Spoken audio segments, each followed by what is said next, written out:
batıp.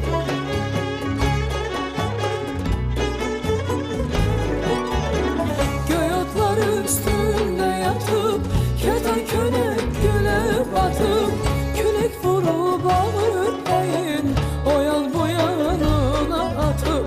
Kürek vurup ağırlayın, o yan bu yanına atıp. Tel kemanım gel gel, karşı keman